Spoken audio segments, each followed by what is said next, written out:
Bismillahirrahmanirrahim. Assalamualaikum warahmatullahi wabarakatuh.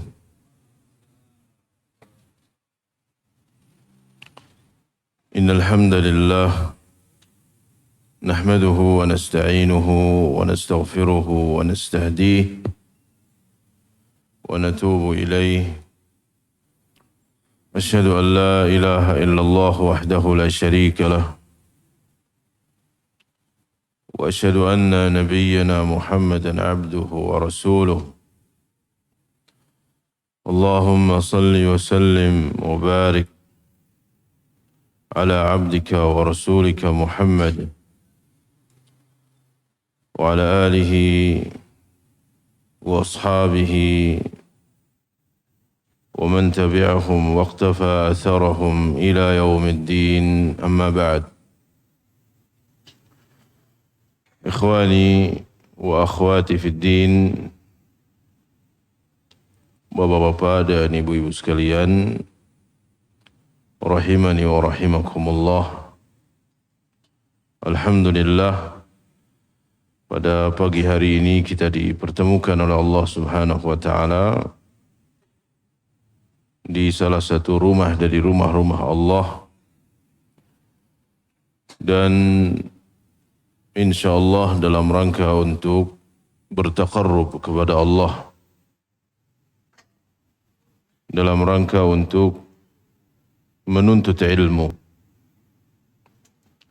Karena ini adalah satu kewajiban bagi setiap muslim,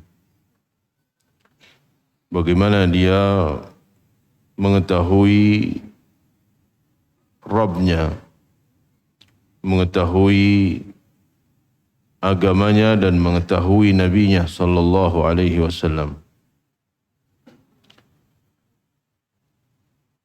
Terlebih di zaman kita sekarang ini, kebutuhan seorang muslim kepada ilmu itu sangat besar.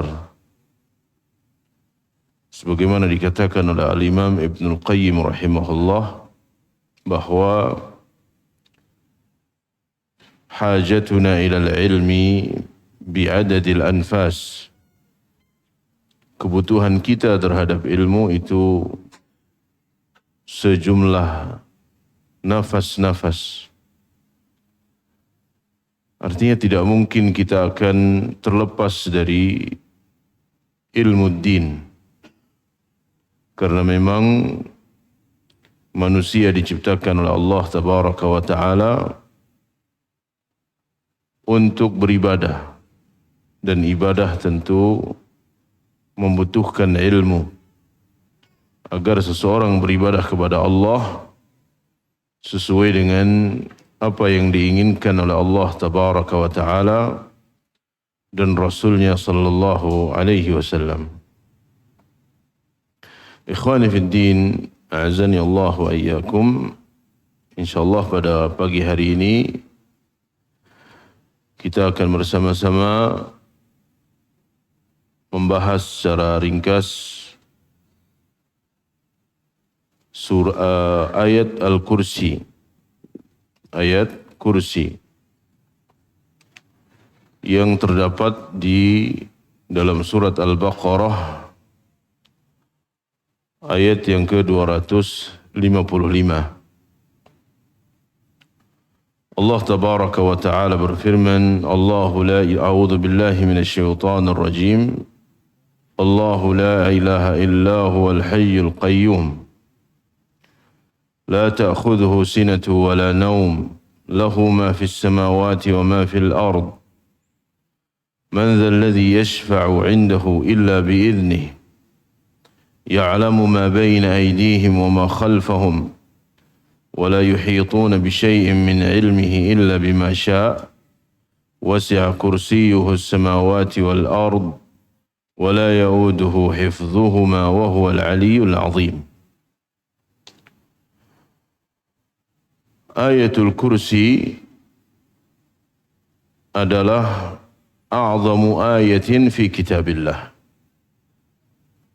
Ayat yang paling agung yang ada di dalam Al-Quranul Karim. A'zamu surah, surat yang paling agung adalah surat Al-Fatihah. Sedangkan a'zamu ayah, ayat yang paling agung adalah ayatul kursi. Sehingga Nabi SAW menghabarkan bahawa ayat yang paling utama adalah ayat kursi. Ayat Al-Quran yang paling utama adalah ayatul kursi. Para ulama rahimahumullah jami'an mereka menyebutkan kenapa ayatul kursi adalah ayat yang paling agung. Karena ayat Al-Kursi dari pertama sampai terakhirnya itu semua berbicara tentang Allah Tabaraka wa Ta'ala. Dari Allahu la ilaha illa huwal hayyul qayyum sampai wa huwal aliyyul azim, itu menjelaskan tentang keagungan Allah. Oleh kerana itu, sahabat Ubay bin Ka'ab radhiyallahu ta'ala anhu, suatu ketika beliau ditanya oleh Nabi SAW. Beliau mengatakan, ayyu ayatin fi kitabillahi a'zam? Wahai Ubay, apakah ayat yang paling agung di dalam kitab Allah? Maka Ubay menjawab, Allahu wa rasuluhu a'lam. Kemudian Nabi SAW mengulang pertanyaan ini beberapa kali. Ayyu ayatin fi kitabillahi a'zam?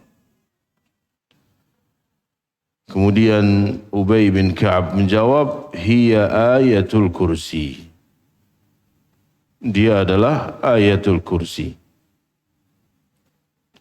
Dan diiyakan oleh Nabi SAW. Dan hadis ini dikeluarkan oleh Al-Imam Muslim rahimahullah. Tentang ayat kursi ini,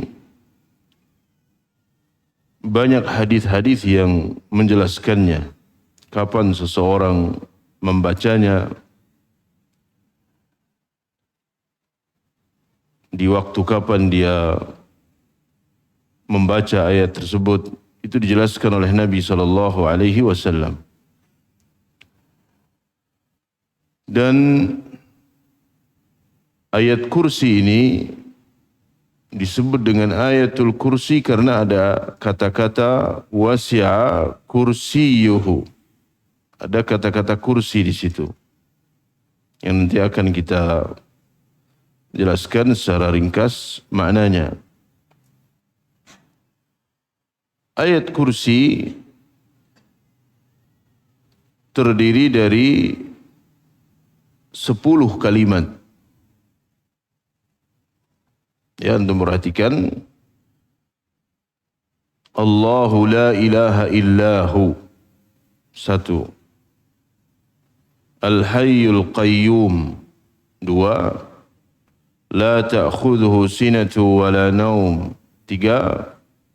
Lahu ma fis samawati wa ma fil ard. 4. Man zal ladzi yashfa'u 'indahu illa bi'idhnihi. Man zal ladzi yashfa'u 'indahu illa bi'idhnihi. Ya'lamu ma baina aydihim wa ma khalfahum. Wa la yuhituna bi syai'in min 'ilmihi illa bima syaa'. Wasi'a kursiyyuhu as-samawati wal ard. Wa la ya'udu hifdhuhuma wa huwal 'aliyyul 'azim. Jadi ada 10 jumlah. Ada 10 kalimat. Yang 10 kalimat ini semua menjelaskan tentang keagungan Allah Tabaraka wa Ta'ala. Sehingga di dalam ayat kursi ini terdapat penetapan 3 macam tauhid. Tauhidul rububiyah, tauhidul uluhiyah, dan tauhid asma was sifat. Ya, tauhidul rububiyah, tauhidul uluhiyah, serta tauhidul asma was sifat.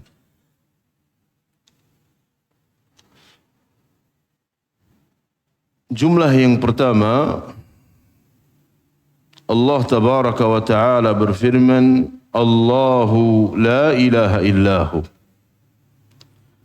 Allah yang tidak ada ilah yang berhak disembah kecuali Dia. Allah menghabarkan bahawa Allah Tabaraka wa Ta'ala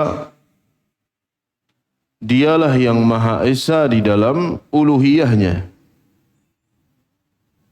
Dan uluhiyah merupakan hak Allah. Ibadah-ibadah yang telah Allah perintahkan kepada para hambanya, itu merupakan hak Allah. Maka hak Allah Tabaraka wa Ta'ala yang berupa uluhiyah ini tidak boleh diberikan kepada selain Allah. Ketika seseorang memberikan hak uluhiyah kepada selain Allah, maka dia telah berbuat syirik. Dia telah menyekutukan Allah Tabaraka wa Ta'ala. Maka Allah tetapkan Allahu la ilaha illahu. Allah la ilaha illahu. Dialah Allah Tabaraka wa Ta'ala yang tidak ada ilah yang berhak untuk disembah kecuali Allah. Semua macam ibadah adalah hak Allah Tabaraka wa Ta'ala. Sebagaimana disebutkan dalam hadis Mu'adz bin Jabal, "Atadri ma haqqullahi 'alal 'ibad wa haqqul 'ibadi 'ala Allah? Haqqullahi 'alal 'ibad an ta'buduhu wa la tusyriku bihi syai'ah." Hak Allah yang harus ditunaikan para hambanya, hendaknya hamba hanya beribadah kepada Allah dan tidak menyekutukannya dengan sesuatu apapun. Maka la ilaha illallah adalah kalimat yang paling agung. Kalimat yang paling utama. Afdalul zikr. Zikir yang paling utama yaitu la ilaha illallah. Maka Allah Tabaraka wa Ta'ala adalah ilahul haq. Ilah yang berhak untuk diibadai. Yang la ilaha illahu. Yang tidak ada ilah yang berhak untuk diibadai dengan benar kecuali Allah Tabaraka wa Ta'ala. Maka siapa yang memberikan hak Allah ini kepada selain Allah, memberikannya kepada makhluk, baik memberikan kepada malaikat, kepada nabi, kepada patung, kepada orang saleh dan seterusnya, siapa yang melakukannya, maka dia telah membatalkan kalimat la ilaha illallah. Karena syirik adalah nawaqidut tauhid, termasuk pembatal tauhid. Allahu la ilaha illahu. Allahu la ilaha illahu. Ini adalah jumlah yang pertama yang menetapkan uluhiyah bagi Allah Tabaraka wa Ta'ala. Dan darinya diambil tauhid al-uluhiyah. Penetapan adanya tauhid al-uluhiyah di dalam ayatul kursi diambil dari firman Allah, Allahu la ilaha illahu. Dan banyak ayat-ayat yang menjelaskan tentang kalimat yang agung ini. Kemudian jumlah yang kedua, Al-Hayyu Al-Qayyum. Allah Al-Hayyu, yang maha hidup. Al-Qayyum, yang maha berdiri sendiri.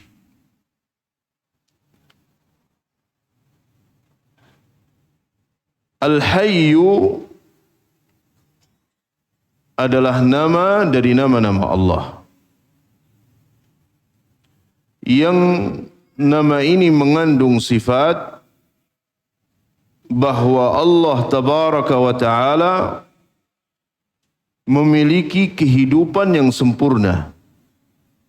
Ya, memiliki kehidupan yang sempurna. Di dalam nama Allah Al-Hayyu terdapat penetapan sifatul hayat, sifat kehidupan bagi Allah, yaitu kehidupan yang sempurna, yang tidak ada kekurangannya sedikit pun.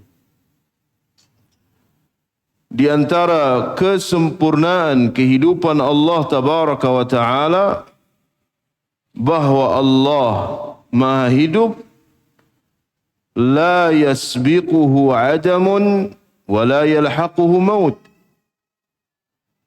Kehidupan Allah tabaraka wa ta'ala adalah kehidupan yang sempurna, la yasbiquhu adam, yang tidak didahului dengan ketidakadaan.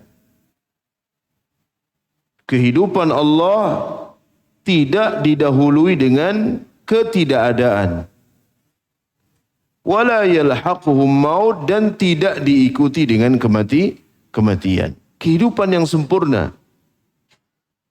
Berbeda dengan kehidupan makhluk. Kehidupan makhluk itu kehidupan yang tidak sempurna. Makhluk qabla wujudihi adamun. Makhluk sebelum ada itu tidak ada. Manusia sebelum ada itu mereka tidak ada. Dan mereka akan mati. Kullu nafsin dha'iqatul maut. Tetapi Allah tabaraka wa ta'ala tersifati dengan sifat kehidupan yang kamilah, yang sempurna, yang tidak didahului dengan ketidakadaan dan tidak diikuti dengan fana atau kematian. Sedangkan makhluk kehidupannya itu kehidupan yang kurang. Kehidupan yang didahului dengan ketidakadaan dan diikuti dengan kematian. Ya, Al-Hayyu. Ini nama Allah yang mengandung sifat Al-Hayat Al-Kamilah. Sedangkan Al-Qayyum juga nama dari nama-nama Allah yang mengandung penetapan sifat qayyumiyah bagi Allah. Bahwa Allah tabaraka wa ta'ala yang maha berdiri sendiri. Allah yang menegakkan para makhluknya. Dan Allah tidak membutuhkan makhluknya. Allah tidak membutuhkan bantuan makhluknya. Karena Allah adalah Al-Qayyum. Maka Allah adalah Al-Qayyum yang maha berdiri sendiri di dalam penciptaannya. Maha berdiri sendiri di dalam memberi rizki, menghidupkan, mematikan, mengatur alam semesta ini. Al-Qayyum. Jika bukan karena qayyumiyah Allah, maka alam semesta ini tidak akan teratur perjalanannya. Semua yang ada di alam semesta ini, semua tertata rapi dengan penataan yang luar biasa. Baik waktunya, tempatnya, matahari dan bulan, siang dan malam, pergantian siang dan malam, terbitnya matahari dan bulan, kemudian keadaan manusia yang sangat sempurna, itu semua adalah karena qayyumiyah Allah tabaraka wa ta'ala, dan Allah tidak membutuhkan bantuan makhluknya. Allah qaimun binafsihi muqimun li ghairihi. Allah yang maha berdiri sendiri. Ini ada pengumuman dari panitia supaya merapat supaya merapat ke depan. Ya.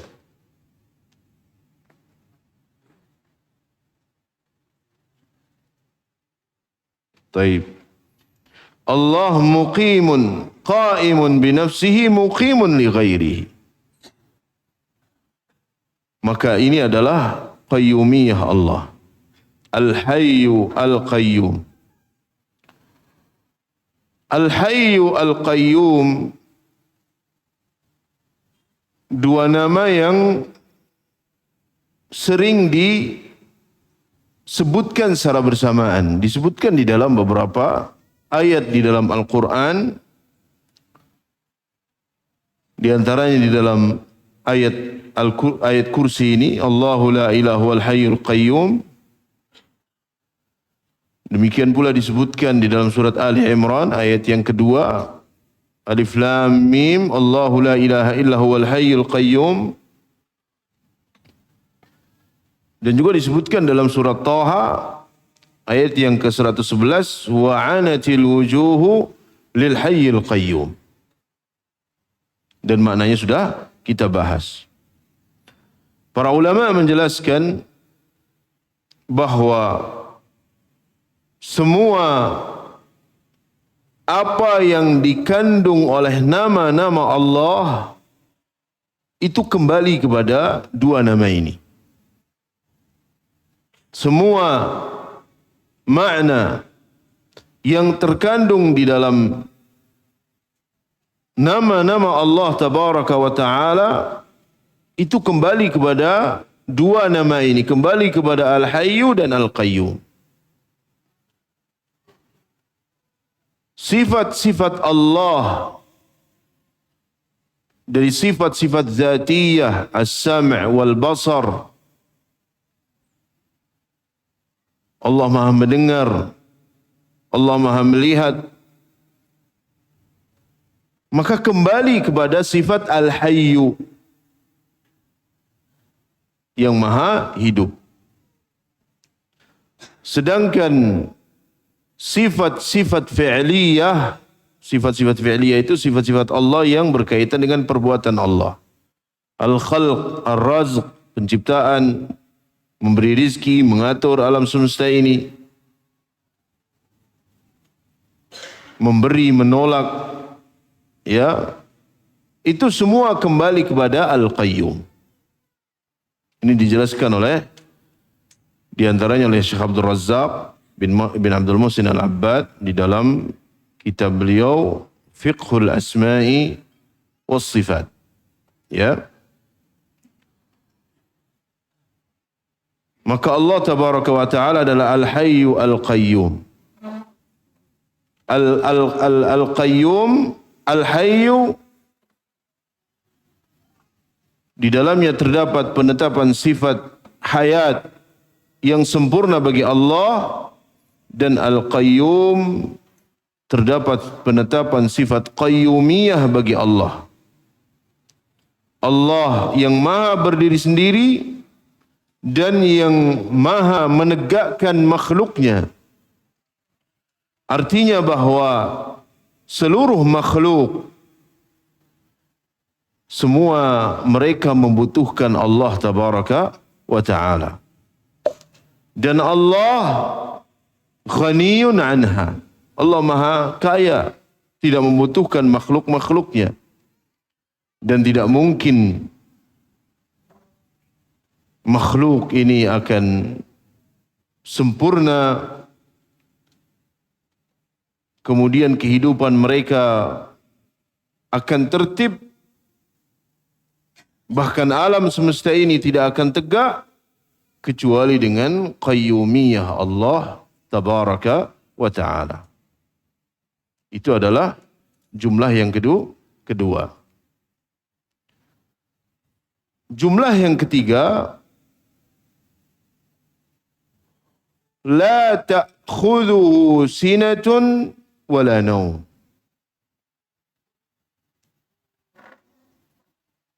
La ta'khudhuhu sinatun. Tidak menimpanya sinatun, rasa ngantuk, wala naum, ataupun tidur. Sinah itu muqaddimatun naum.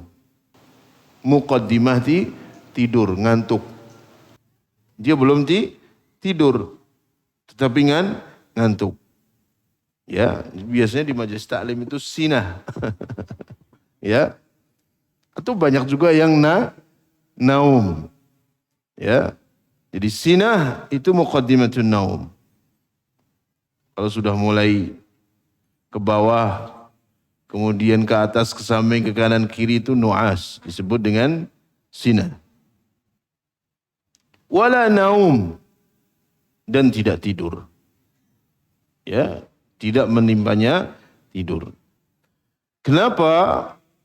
Karena nu'as dan naum itu sifatun naqs, sifat kurang bagi Allah tabaraka wa ta'ala. Ya. Sifatun naqs, sifat yang mengandung kekurangan bagi Allah tabaraka wa ta'ala. Dan ini merupakan penjelas bagi jumlah yang sebelumnya. Karena Allah tabaraka wa ta'ala adalah Al-Hayyu Al-Qayyum, maka di antara buktinya la ta'khudhuhu sinatun wala naum. Ya. Ini bukti qayyumiyah Allah. Bukti maha hidupnya Allah tabaraka wa ta'ala. Jadi as-sinatu wan naum itu adalah sifat kekurangan bagi Allah tabaraka wa ta'ala, maka dihilangkan dari Allah tabaraka wa ta'ala. Karena siapa yang tertimpa dengan sinah, kantuk, atau naum, dia tidak memiliki qayyumiyah. Dia tidak memiliki qayyumiyah. Dia tidak bisa memperhatikan dirinya. Bagaimana akan memperhatikan yang lain, sedangkan menguasai dirinya saja tidak bisa. Orang yang ngantuk dia tidak bisa menguasai dirinya, sehingga kepalanya ke kanan kiri dia tidak kerasa. Apalagi yang tidur. Oleh karena itu, dua sifat ini ditiadakan dari Allah tabaraka wa ta'ala, dan itu adalah bukti maha hidupnya Allah dan qayyumiyah Allah tabaraka wa ta'ala. Sekalipun bagi makhluk ini adalah kesempurnaan. Ya. tidur itu sifat sempurna bagi makhluk. Makanya Allah sebutkan, wa ja'alna al-laila libasa wa ja'alna naumakum subata. Ya, karena ini nikmat bagi makhluk dan kesempurnaan bagi makhluk. Tentu pada tempatnya. Ya. Yang tidak bisa tidur itu adalah manusia yang tidak tidur itu satu kekurangan. Ada orang-orang yang tertimpa penyakit, apa namanya? Apa? Insomnia ya, yang tidak bisa tidur. Subhanallah. Wa ja'alna naumakum subata. Ya. Pernah ada teman yang menyampaikan bahwa dia sudah tidak tidur selama 2 tahun. Subhanallah. Antum bayangkan, yang lainnya tidur, dia melek saja tidak bisa tidur. Maka ini satu kekurangan. Sebagaimana anak, istri, itu kesempurnaan bagi manusia, tetapi itu sifatun naqs bagi Allah tabaraka wa ta'ala. Allah lam yalid wa lam yulad wa lam yakul lahu kufuwan ahad. Tetapi itu adalah sifat kesempurnaan bagi manusia dan Allah laisa kamitslihi syai' wa huwas samiul basir. Tidak ada yang serupa dengan Allah tabaraka wa ta'ala, dan dia sami', maha mendengar, al-basir, maha melihat. Oleh karena itu Nabi sallallahu alaihi wasallam di dalam hadis yang dikeluarkan oleh Imam Muslim, beliau bersabda, innallaha la yanam wa la yanbaghi lahu an yanam. Allah tidak tidur dan tidak pantas bagi Allah tidur. Innallaha la yanam wa la yanbaghi lahu an yanam. Karena ini adalah karena naum itu bertentangan dengan sifat qayyumiyah Allah tabaraka wa ta'ala. Maka Allah al-hayyu al-qayyum. La ta'khudhuhu sinatun wa la naum. Kemudian jumlah yang keempat, lahu ma fis samawati wa ma fil ard. Bagi Allah apa yang ada di langit dan apa yang ada di bumi. Karena Allah adalah Al-Hayyu Al-Qayyum, ya, yang memiliki sifat hayat yang sempurna, memiliki sifat qayyumiyah yang sempurna, maka bagi Allah ma fis samawati wa ma fil ard. Apa yang ada di langit dan apa yang ada di bumi. Baik penciptaannya, pengaturannya, pemberian rizki, itu Allah tabaraka wa ta'ala semuanya. Lahu, hanya milik Allah tabaraka wa ta'ala, ma fis samawati wa ma fil ard. Apa yang ada di langit dan apa yang ada di bumi. Semua yang ada di langit, semua yang ada di bumi itu milik Allah. Dan bahwa mereka semua adalah hamba Allah tabaraka wa ta'ala. Mereka milik Allah, mereka hamba Allah, dan mereka di bawah kekuasaan Allah tabaraka wa ta'ala. Karena lahu ma fis samawati wa ma fil ard, maka Allah maha berbuat apa saja yang Allah inginkan. Karena semuanya milik Allah. Allah menurunkan hujan, Allah menghentikan hujan, Allah mengirim musibah, Allah mematikan, Allah menghidupkan, Allah memberi rezeki si fulan, tidak memberi rezeki fulan, membatasi rezeki si fulan. Itu hak Allah tabaraka wa ta'ala. Tidak kemudian manusia protes, kenapa Allah memberi fulan dan tidak memberi si fulan. La yus'alu amma yaf'alu hum yus'alun.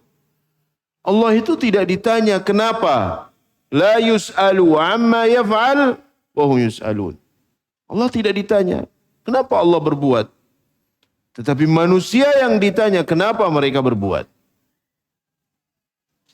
Karena semua ini milik Allah. Allah maha berbuat apa saja yang Allah inginkan. Yahdi man yasha wa yudhillu man yasha. Allah memberikan petunjuk siapa yang dikehendaki, menyesatkan siapa yang kehendaki. Memberikan penyakit, memberikan kesehatan, menghidupkan, mematikan. Memberikan rizki, membatasi rizki si fulan. Yarzuqu man yasha wa yaqdir. Dan seterusnya. Karena semua milik Allah tabaraka wa ta'ala. Inna lillah wa inna ilaihi raji'un. Kita semua itu milik Allah. Dan semuanya akan kembali kepada Allah. Semua yang kita miliki, harta kita, anak kita, istri kita, orang tua kita, semuanya milik Allah. Nyawa kita. Dan Allah suatu saat akan mengambil apa yang Allah punya. Sesuai dengan kehendaknya. Maka subhanallah, ini perkataan yang sering kita dengar. Inna lillahi wa inna ilaihi raji'un. Perkataan yang sangat agung. Menunjukkan pasrahnya seseorang kepada Allah tabaraka wa ta'ala. Allah tabaraka wa ta'ala berfirman dalam surat Maryam ayat yang ke-93 sampai 95, in kullu man fis samawati wal ardi illa atir rahmani abda. Segala sesuatu, siapa yang berada di langit maupun di bumi kecuali akan datang menghamba kepada Allah. Akan menghamba kepada Allah. Semuanya itu adalah hamba Allah tabaraka wa ta'ala. Jika semuanya milik Allah, maka Allah tabaraka wa ta'ala berhak untuk berbuat apa saja yang Allah kehendaki. Ya. Dan manusia tidak bisa kemudian dia protes. Sekarang kalau antum punya rumah, antum sudah menata rumah tersebut. Tahu-tahu ada orang masuk, ini kursi jangan di sini. Kalau naruh kursi jangan di sini, itu dapur harusnya di sebelah sana. Ya, padahal itu rumah antum. Demikian pula Allah tabaraka wa ta'ala. Yahdi man yasha. Allah memberikan hidayah siapa yang dikehendaki. Yudhillu man yasha. Menyesatkan siapa yang dikehendaki. Dan ini hikmah Allah tabaraka wa ta'ala. Hikmah dan keutamaan Allah serta keadilan Allah tabaraka wa ta'ala. Man dzalladzi, yang kelima, man dzalladzi yashfa'u 'indahu illa bi'idznih. Di sini Allah menjelaskan bahwa tidak ada yang bisa memberikan syafaat di sisinya kecuali setelah mendapatkan izin dari Allah. Tidak ada yang mampu memberikan syafaat seorang pun kecuali setelah diberi izin oleh Allah tabaraka wa ta'ala. Karena apa? Karena lahu ma fis samawati wa ma fil ard. Karena Allah adalah Malik Yaumiddin, yang merajai hari pembalasan. Maka nanti tidak ada yang mampu memberikan syafaat kecuali atas izin dari Allah tabaraka wa ta'ala. Pertama, izin Allah bagi yang akan memberikan syafaat.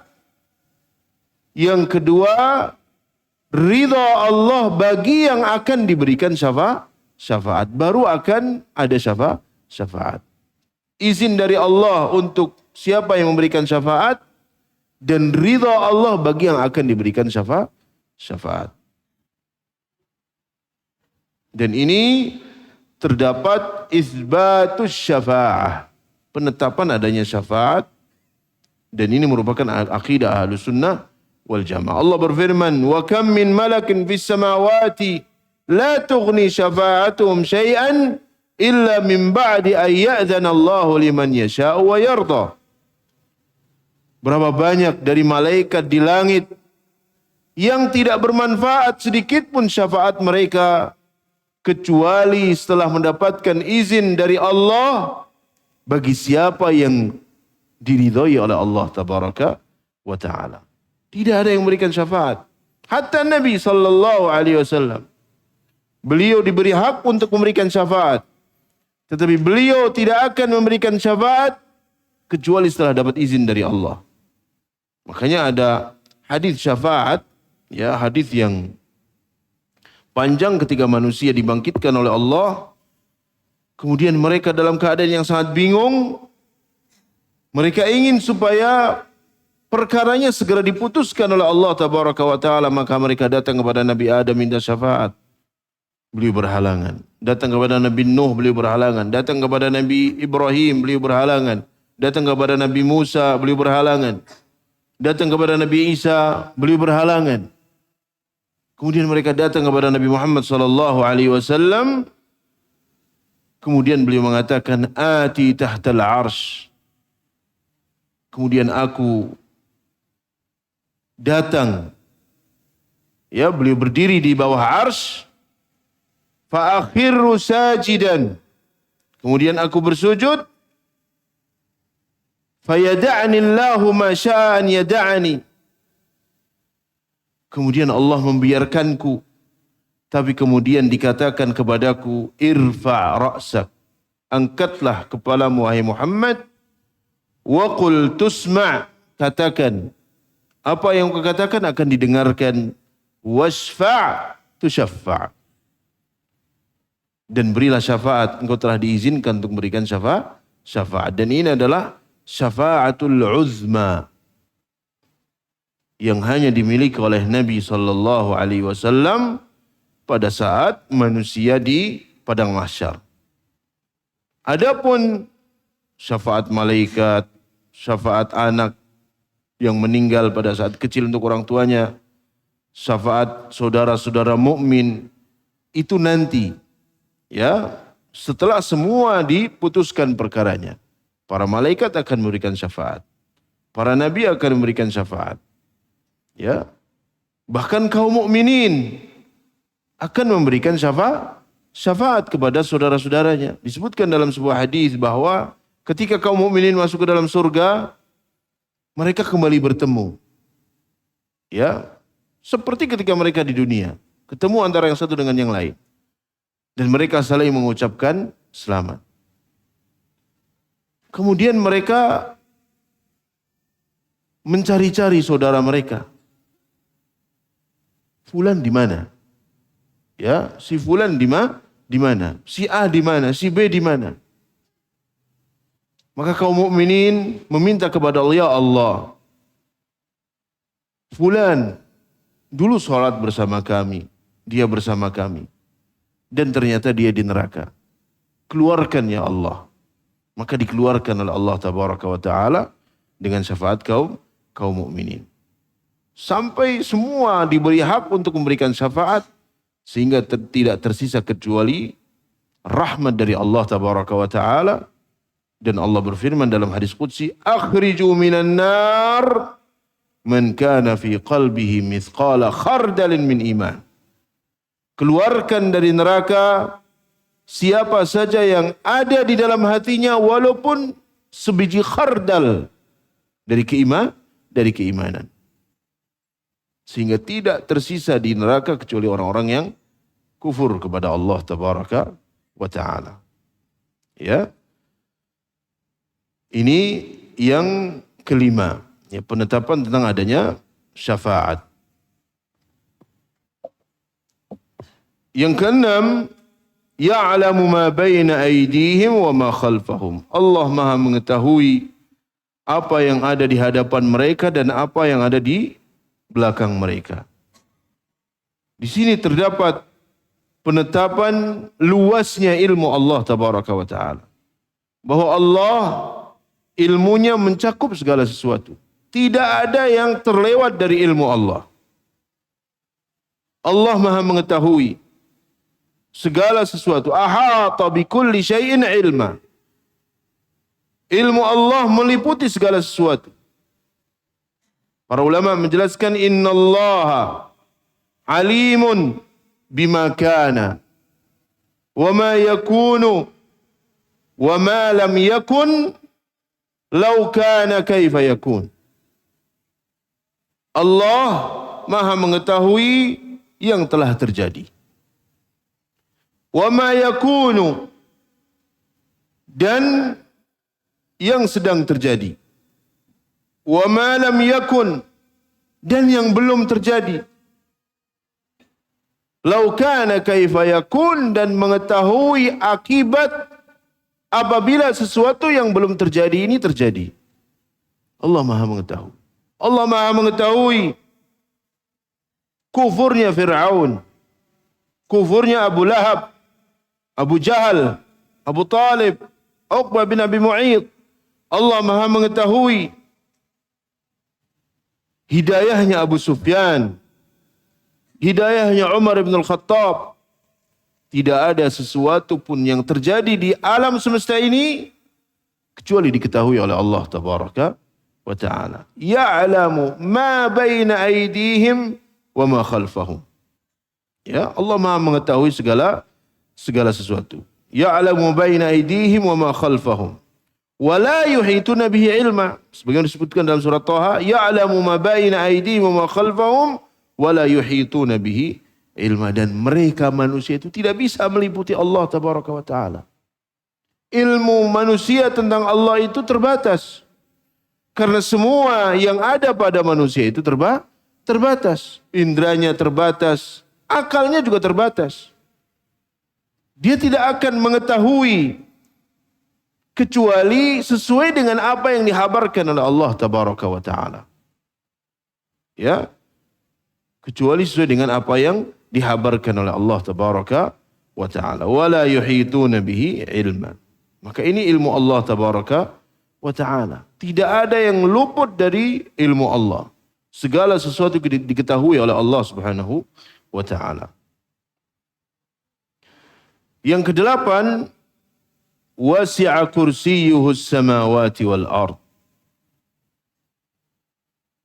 Luas kursinya seluas langit dan bumi. Sahabat Abdullah bin Abbas, beliau menafsirkan bahwa kursi adalah maudhi'ul qadamain. Tempat kedua kaki. Ya, tempat kedua kaki. Wal arsyu, kata beliau, ya, beliau mengatakan al kursi maudhi'ul qadamaini wal arsyu la yaqdiru ahadun qadrahu. Sedangkan ars tidak ada yang mengetahui seberapa besarnya kecuali Allah Tabaraka wa Ta'ala. Ya. Bagaimana kursi kita tidak tahu. Kita hanya diperintahkan untuk mengimani. Ya, tidak ada yang mengetahui bentuknya kecuali Allah Tabaraka wa Ta'ala. Dan luasnya seluas langit dan bumi. Maka Ahlus Sunnah wal Jamaah menetapkan, ya, cukup mengimani dan membenarkan. Karena ini datang dari Allah, berita dari Allah Tabaraka wa Ta'ala. Dan Allah laisa kamitslihi syai' wa huwas sami' al-basir. Tidak ada yang serupa dengan Allah Tabaraka wa Ta'ala. Dan ini yang dirajihkan oleh para mufassirun, bahwa yang dimaksud dengan kursi adalah maudhi'ul qadamain. Ya, tempat kedua kaki. Yang kesembilan, wala ya'uduhu hifdhuhuma. Dan tidak memberatkan Allah penjagaan terhadap langit dan bumi. La yuthqiluhu hifdhuhuma. Tidak berat bagi Allah untuk menjaga langit dan bumi. Mudah bagi Allah Tabaraka wa Ta'ala.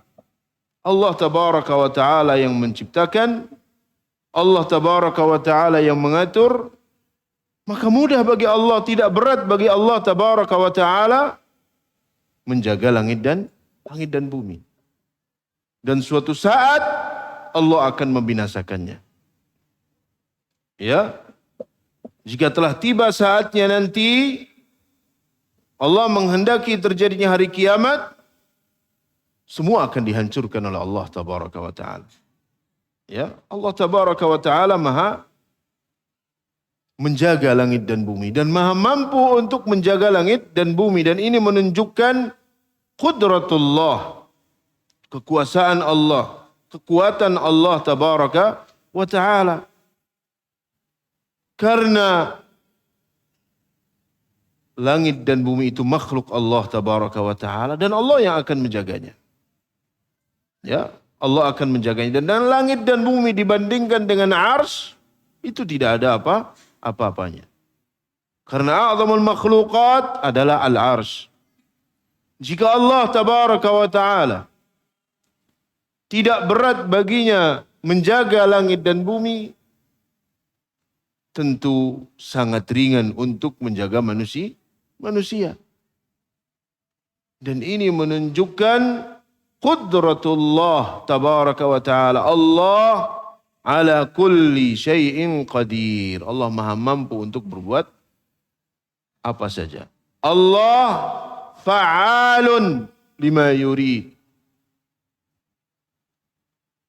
Akan berbuat apa saja yang Allah tabaraka wa ta'ala kehendaki. Allah al-ghaniyul hamid. Yang maha kaya dan maha terpuji. La ya'uduhu hifdhuhuma. Dan yang terakhir, wa huwal aliyyul azim. Allah maha tinggi dan maha agung. Al-Ali, nama dari nama-nama Allah. Al-Azim, juga nama dari nama-nama Allah. Al-Ali menunjukkan ketinggian Allah tabaraka wa ta'ala. Allah maha tinggi dari semua sisi. Ya, para ulama menjelaskan bahwa Al-Ali itu ada 3 macam. Ada uluwuz zat. Allah maha tinggi di dalam zatnya, bahwa Allah beristiwa di atas arsy-Nya, ya maka ini uluwuz zat. Zat Allah maha tinggi. Allah berada di atas arsy. Disebutkan di 6 tempat dalam Al-Quran bahwa Allah istawa 'alal arsy. Ya. Ar-Rahmanu 'alal arsy istawa. Thumma istawa 'alal arsy. Dan ini adalah akidah Ahlussunnah wal Jamaah. Berbeda dengan akidah-akidah yang lainnya yang menyelisihi zahir lafaz ini dan menyelisihi ijma' salaf. Ya, Allah tabaraka wa ta'ala maha tinggi zatnya. Tinggi berada di atas arasy-Nya. Maka makna istiwa adalah ala wartafa'a. Yang kedua, uluwul qadr. Maha tinggi kedudukannya. Artinya bahwa Allah maha tinggi sifat-sifatnya, maha agung sifat-sifatnya yang tidak serupa dengan sifat-sifat makhluknya. Allah mencintai, makhluk mencintai. Tetapi cintanya Allah tidak sama dengan cintanya makhluk. Allah melihat, makhluk melihat. Penglihatan Allah tidak sama dengan penglihatan makhluk. Allah datang, makhluk datang. Tidak sama antara datangnya Allah dengan datangnya makhluk. Laisa kamitslihi syai' wa huwas samiul basir. Dan ini yang menjadi asas. Kenapa kemudian orang banyak tersesat, kemudian mentakwil, mentahrif, ya, merubah makna atau bahkan mengingkari sifat. Asasnya karena mereka mengkiaskan Allah dengan makhluk. Ya, karena mereka mengkiaskan Allah dengan makhluk. Padahal Allah sudah mengatakan laisa kamitslihi syai' wa huwas samiul basir. Dan yang ketiga adalah uluwul qahr. Yang maha tinggi kekuasaannya. Bahwa segala sesuatu di bawah kekuasaan Allah tabaraka wa ta'ala. Semua makhluk di bawah kekuasaan Allah. Dan Allah maha mengetahui apa yang terjadi pada makhluknya. Itu adalah Al-Ali. Nama Al-Ali. Kemudian Al-Azim. Bahwa Allah itu maha agung. Terdapat sifat azamah. Sifat keagungan bagi Allah. Dan segala sesuatu di hadapan Allah itu hakir. Kecil. Dan hina di hadapan Allah tabaraka wa ta'ala. Ya. Maka ayatul kursi a'zamu ayah sebagaimana yang dijelaskan oleh Nabi karena semua jumlahnya berbicara tentang Allah tabaraka wa ta'ala. Ya, ini disebutkan oleh Syekh Abdul Rahman As-Sa'di rahimahullah ta'ala karena ayat kursi ini adalah ayat a'zamu ayatan fi kitabillah karena semuanya berbicara tentang Allah. Allahu la ilaha illa huwal hayyul qayyum. La ta'khudhu sinatu wa la naum dan seterusnya. Kemudian di dalam ayat kursi ini ada beberapa nama Allah. Yang pertama apa? Yang pertama Allah. Yang kedua Al-Ilah. Yang ketiga Al-Hayyu. Yang keempat Al-Qayyum. Yang kelima Al-Ali. Dan yang keenam Al-Azim. Itu nama yang secara nas disebutkan di dalam ayat ini. Ada nama-nama yang terkandung di dalam setiap jumlahnya. Jika Allah adalah Al-Hayyu Al-Qayyum, maka Allah As-Sami Al-Basir. Lahu ma fis samawati wa ma fil ard, maka Allah Al-Malik, Ar-Rabb, Al-Khaliq, Ar-Razik. Karena Allah yang menciptakan alam semesta ini. Allah yang memberi rizki alam semesta ini. Allah yang memilikinya. Allah juga Al-Malik. Juga Al-Hafidh. Diambil dari firman Allah, وَلَا يَؤُودُ حِفْظُهُمَا. Dan nama-nama yang lain yang terkandung di dalam ayat kursi ini. Maka seseorang, seorang muslim diperintahkan oleh Nabi SAW untuk mengucapkan atau untuk membaca ayat kursi ini di beberapa kesempatan. Di antaranya ketika pagi dan sore hari. Di antaranya ketika selesai salat fardu. Ya, Nabi SAW bersabda dalam hadis Abu Umamah Al-Bahili, beliau mengatakan man qara'a dubura kulli salatin maktubatin ayatul kursi lam yamna'hu min dukhulil jannati illa an yamut. Siapa yang membaca ayat kursi setiap selesai salat wajib, maka tidak ada yang menghalanginya untuk masuk ke dalam surga sampai dia mati. Ya. Kemudian juga disyariatkan untuk membaca ayat kursi sebelum tidur. Ya. Dan beberapa hadis yang dijelaskan oleh Nabi SAW. Yang intinya bahwa ayatul kursi adalah a'zamu ayatin fi kitabillah. Ayat yang paling agung dalam kitabullah dan banyak faidah-faidah yang bisa kita ambil dari ayat kursi ini. Di antaranya di dalamnya terdapat penetapan 3 macam tauhid tauhidur rububiyah, tauhidul uluhiyah, dan tauhid al-asma was sifat. Jadi itu secara ringkas tentang tafsir ayatul kursi. Mudah-mudahan bermanfaat. Ini saya ambilkan dari tafsir Ibnu Katsir dan beberapa tafsir yang lain. Ada Aisarut Tafasir yang ditulis oleh Syekh Abu Bakar Jabir Al-Jazairi, kemudian Tafsir Karimur Rahman, juga dari beberapa kitab yang lain. Wallahu a'lam bishawab, mudah-mudahan bermanfaat. Jika ada pertanyaan yang bisa saya jawab insyaallah.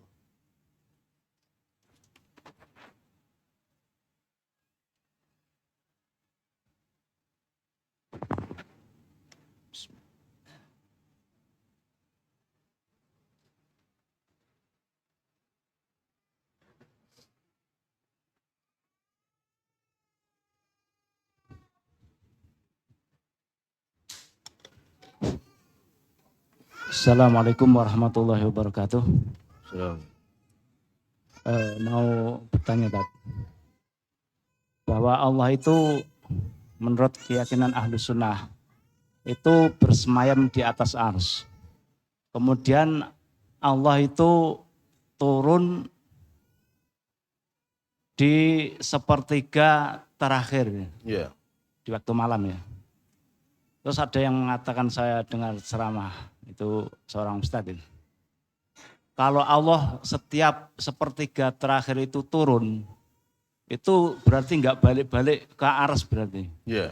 Karena malam itu di setiap daerah itu nggak sama katanya. Jawabannya gimana tanya? Iya. Jadi itu adalah ada syubhat. Allah itu bersemayam di atas arsy.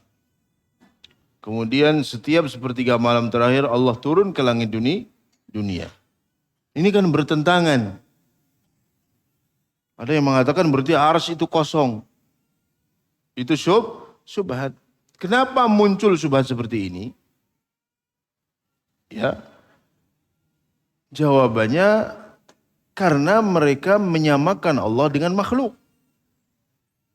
Sama menyamakan seperti ketika seseorang berada di kursi, dia pergi berarti kursi kosong, kan seperti itu. Padahal Allah laisa kamitslihi syai'. Kan sudah dijelaskan Allah tidak ada yang menyerupai Allah suatu apapun. Munculnya syubhat ini karena dia mengkiaskan Allah dengan makhluk. Ya. Maka kemudian tidak boleh kita membuat persangkaan-persangkaan. Kalau begini berarti begini, kalau begini berarti begini. Dia membuat persangkaan karena atas dasar dia menyamakan Allah dengan makhluknya. Seharusnya yang paling utama laisa kamitslihi syai'. Allah turun ke langit dunia setiap sepertiga malam yang terakhir. Terus bagaimana dengan arsy? Apakah kosong? Tidak harus demikian. Karena Allah juga tidak pernah menghabari kita demikian. Nabi juga tidak pernah menjelaskan kepada kita kalau Allah turun itu kemudian arsy kosong, tidak demikian. Artinya keharusan seperti itu berlaku bagi makhluk. Makhluk kalau tidak makan lapar kan begitu. Kalau berpindah dari satu tempat, ini saya taruh di atas tempat tisu. Kalau saya ambil berarti tisu ini kosong. Iya. Karena itu makhluk. Sedangkan Allah laisa kamitslihi syai' wa huwas sami' al-basir. Makanya para ulama wala yuqasu, mereka menjelaskan wala yuqasu bimakhluqatihi. Allah tidak dikiaskan dengan makhluknya. Makanya kenapa mereka meniadakan sifat nuzul bagi Allah? Atau kemudian mereka mentahrif sifat nuzul menjadi yang turun itu adalah perintah Allah, amrullah. Bukan Allahnya yang turun. Pertama, mereka menta'til. Makanya para ulama menjelaskan kullu mu'attilin mumathil. Siapa saja yang meniadakan sifat Allah itu dia sebelumnya telah terjerumus ke dalam tamthil. Sebelumnya karena dia menyerupakan Allah dengan makhluk. Umpamanya Allah memiliki penglihatan. Masa Allah memiliki penglihatan? Berarti kan makhluk. Allah tidak memiliki penglihatan. Di akhirnya dia melakukan ta'til, mengingkari sifat Allah. Sebelumnya kenapa dia punya pemikiran seperti itu? Karena dia mentamtsil, menyerupakan Allah dengan makhluk. Laisa kamitslihi syai'un wa samiul basir. Dan apa hak manusia kemudian mempertanyakan seperti antum a'lamu amillah? Jika pertanyaan seperti itu adalah pertanyaan yang membawa faidah, siapa yang pertama kali bertanya? Sahabat pasti akan bertanya kepada Nabi. Karena semua jika itu kebaikan dan para sahabat tidak tahu, pasti sahabat akan bertanya kepada Nabi. Makanya yas'alunaka madza yunfiqun. Mereka bertanya kepada engkau, yas'alunaka 'anil khamri wal maisir, yas'alunaka madza yunfiqun, yas'alunaka 'anil syahril haram dan seterusnya.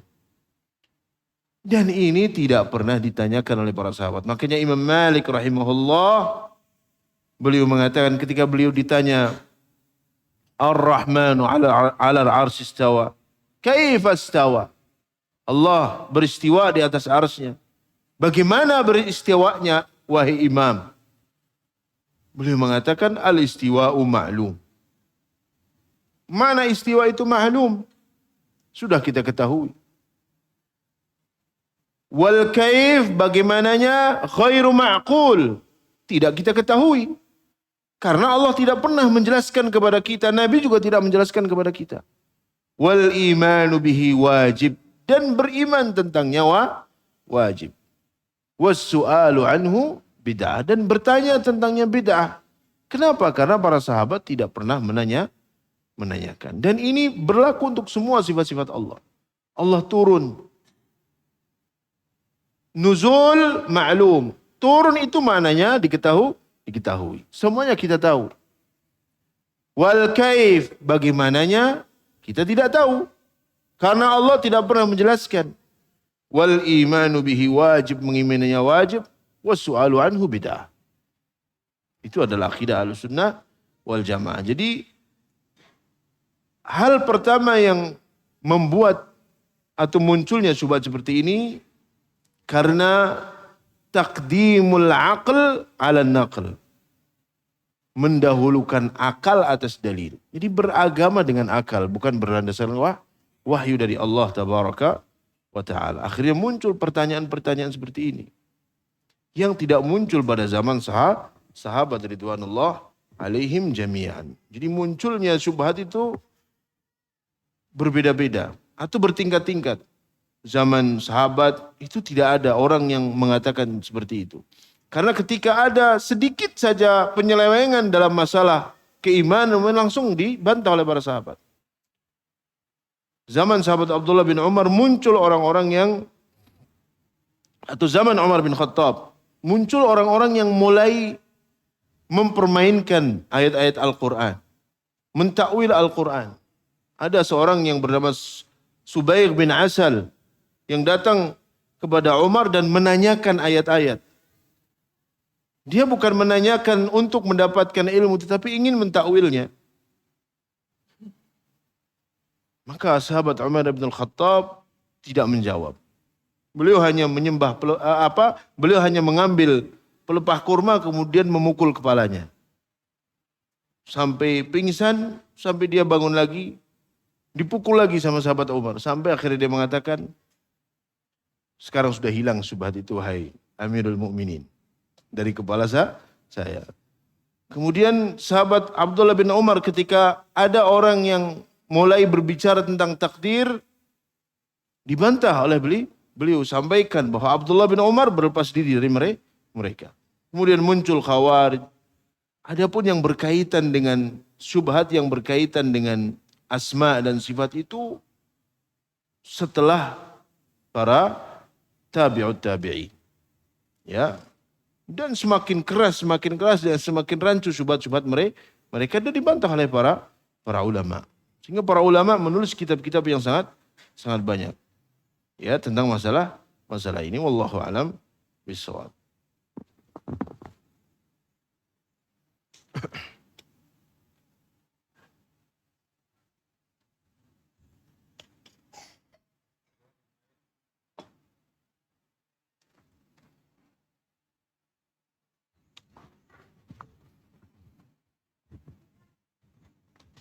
Assalamualaikum warahmatullahi wabarakatuh. Pada Ustadz, salah satu faedah dari ayat kursi adalah menghindarkan dari gangguan jin. Ya. Tapi ada pengalaman seseorang itu membaca ayat kursi ketika mau tidur, tapi malah dalam tidurnya itu sering mimpi buruk. Seperti diganggu jin dan dia ada hantu-hantu yang mengganggu. Iya. Pripun penjelasannya itu? Iya. Jadi kita meyakini bahwa hadis Nabi itu pasti benar. Ya. Sebagaimana dalam hadis Abu Hurairah ketika beliau menjaga harta sedekah kemudian datang orang yang mencurinya. Yang akhirnya Nabi menyebutkan bahwa dia itu setan. Dan setan ini mengajarkan kepada Abu Hurairah kalau kamu mau tidur baca ayat ini. Yes. Engkau tidak akan diganggu. Maka yang pertama kita yakin hadis itu benar. Yang kedua, kita harus meyakini bahwa itu akan bermanfaat. Ya. Harus meyakini bahwa itu bermanfaat. Jadi pertama meyakini itu adalah benar. Yang kedua bahwa itu adalah sunnah Nabi SAW. Dan yang ketiga meyakini bahwa itu bermanfaat. Kenapa kemudian terkadang tidak bermanfaat? Itu kembali kepada orang masing-masing. Nabi SAW bersabda, Inna habbatas sauda shifa'un min kulli da. Habbatus sauda itu obat dari semua penyakit. Tapi kadang keyakinan seseorang itu kurang. Keyakinan kita itu kurang. Itu dijelaskan oleh Syekh Muhammad bin Shalih Al-Utsaimin. Kenapa terkadang minum habbatus sauda juga tetap sakit saja? Karena mungkin keyakinannya yang kurang tentang hadis Nabi SAW ini. Demikian pula ayat kursi. Maka membacanya, kita berusaha membaca dengan kita renungi, kita ikhlas dalam membacanya. Atau mungkin kita biasanya belum selesai sudah tidur. Maka enggak baca ayat kursi baru Allahu la ilaha illahu al hayyul qayyum la ta'khudhu lewat. Ia tidak bermanfaat. Akhirnya tidak bermanfaat. Dan biasanya seperti itu. Jadi sebelum tidur kan di antara sunnahnya baca doa sebelum tidur. Jika mampu wudu. Wudu kemudian sholat 2 rakaat. Kemudian dia baca doa sebelum tidur. Bismikallahumma amutu ahya. Kemudian baca ayat kursi. Kemudian amanar rasulu. Karena panjang akhirnya tidur. Jadi belum sempat menyelesaikan baca qul huwallahu ahad, qul a'udzu birabbil falaq, qul a'udzu birabbin nas 3 kali. Ditiupkan dan dihapuskan ke seluruh badan. Dan itu sunnah-sunnahnya. Jadi mungkin karena kurangnya keyakinan kita dan karena mungkin lalainya kita sehingga belum selesai sudah merem duluan. Akhirnya tidak bermanfaat. Jadi sama dengan tadi yang disampaikan oleh Syekh Muhammad bin Shalih Al-Utsaimin tentang obat. Madu itu syifa'un linnas. Habbatus sauda itu juga obat. Tetapi bagaimana keyakinan seorang terhadap madu dan habbatus sauda tersebut? Ya, karena keyakinan seseorang kurang dalamnya itu mungkin yang salah satu menjadi pengaruh tidak menyembuhkan. Walaupun kesembuhan tentu dari Allah tabaraka wa ta'ala. Allahu a'lam bishawab.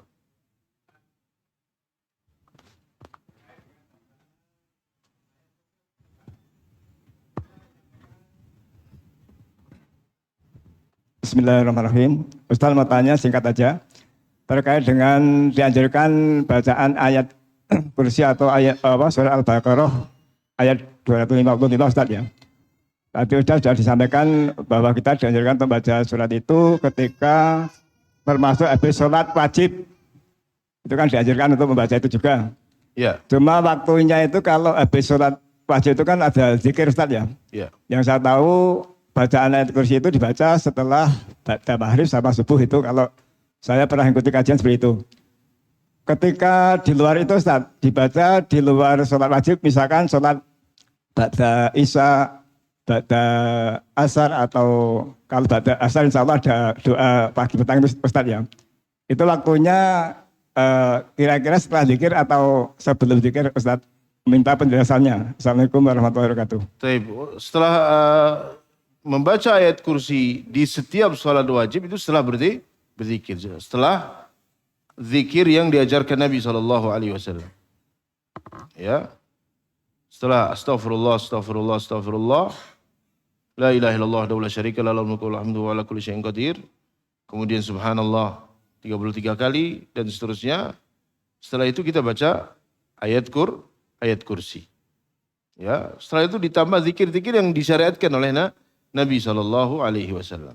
Dan itu sunnah. Sekalipun seandainya seseorang tidak menyelesaikannya, dia setelah sholat dia hanya baca astagfirullah, subhanallah 33 kali dan seterusnya sama ayat kursi, itu juga boleh. Tetapi ketika dia membaca sesuai dengan apa yang dicontohkan, maka itu lebih sempurna. Wallahu a'lam bishawab.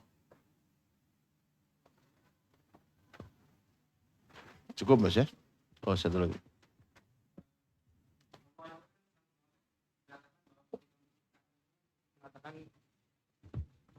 Allah dalam menciptakan sesuatu cukup mengatakan kun fayakun. Tapi juga dikatakan bahwa ketika Allah menciptakan langit bumi kalau tidak salah itu dalam beberapa masa. Itu kelihatannya kok kontradiktif, itu apa hikmahnya gitu Pak Ustadz? Ya.